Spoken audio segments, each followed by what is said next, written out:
Bonjour, nous sommes dans une période d'accalmie, mais cette période est-elle le calme avant la tempête? Ou bien sommes-nous dans une phase où tous les décès vont être attribués à une maladie, genre H5N1? Je ne remets pas en cause les hypothèses scientifiques.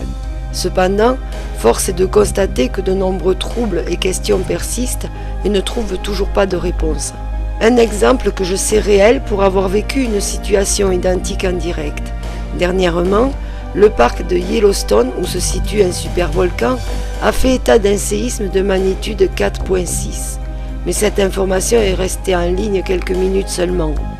Heureusement, des internautes l'ont vu car ils ont placé des volcans sous haute surveillance et certains ont pu en faire des captures d'écran. Le site qui répertorie les séismes a expliqué la disparition de cette information par un bug informatique. Elle se fait pour inquiéter en tentant de faire réfléchir les internautes en les dirigeant sur de fausses pistes, ou bien est-ce une information qui a été diffusée involontairement? Quoi qu'il en soit, cela arrive dans un contexte explosif. Aujourd'hui, ce sont plus de 24 volcans qui sont en activité dans le monde. Cela va du simple tremblement de terre à son pied à une activité éruptive. En parallèle, dans le Maryland, qui est une zone qui avait reçu sur ses plages 2 millions de poissons morts sans raison apparente le 5 janvier 2011, a aujourd'hui des odeurs d'œufs pourris qui flottent dans les rues. Cette odeur caractéristique du soufre avait été sentie également pendant des semaines avant le tremblement de terre de New Madrid en début des années 1800.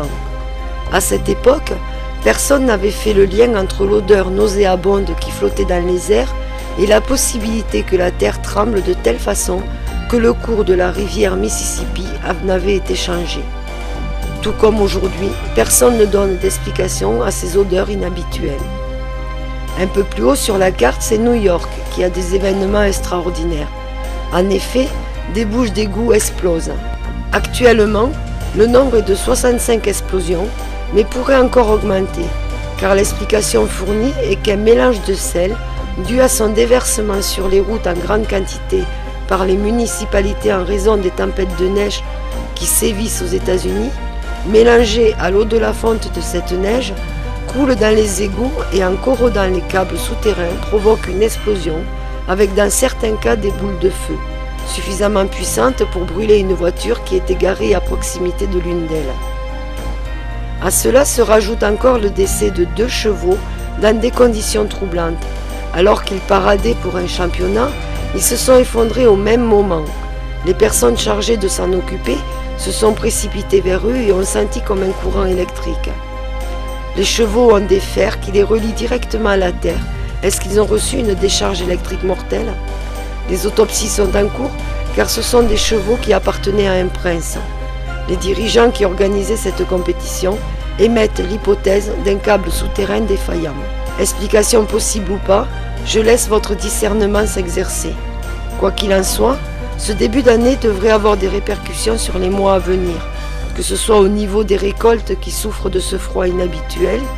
Le Mexique annonce d'ores et déjà avoir perdu 80% de ses récoltes. L'Australie met en garde les habitants de certaines régions contre des cassoirs que la faim pourrait rendre agressifs. Ce sont des oiseaux de grande taille capables d'éventrer un cheval. Ils pourraient s'en prendre aux hommes si ces derniers leur refusaient l'accès à la nourriture. Je vous remercie de m'avoir écouté et je continuerai dans les prochains jours de vous informer sur ces événements mondiaux qui peuvent en évoluant être l'explication de toutes ces mortalités troublantes sur la Terre.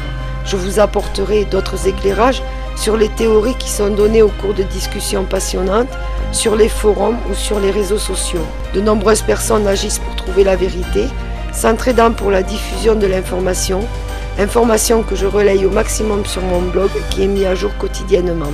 À bientôt.